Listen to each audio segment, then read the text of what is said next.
Alright, well, working on the old hard body here, and doing all three of my belts. First one I'm doing is the AC belt. So if you're looking under here, this is your AC belt. I already replaced it, but this is a 13mm bolt. All you have to do is loosen this up, and there's a 14mm bolt right here. This 14mm bolt holds tensioner in place, so you loosen that up. This whole tensioner will loosen so you have play.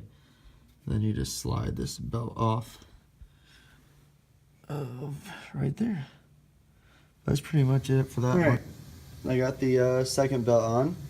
Second belt is right there, which is your alternator belt. Okay, this belt is pretty simple to take off. This is a 12mm right there.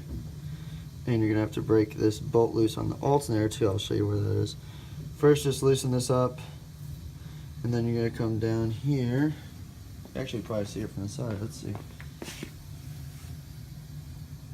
Yep, there it is. All right, so this is your alternator bolt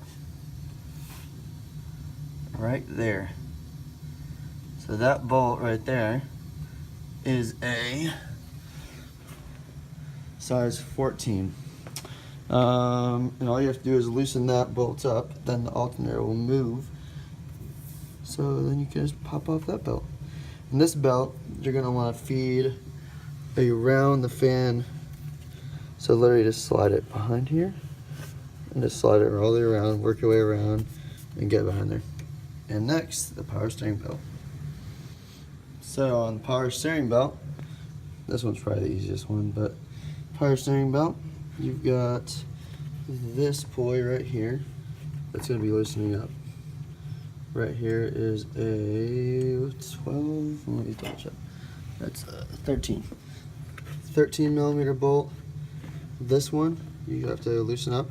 14mm bolt. That's to make sure the pulley can move. But just loosen it up.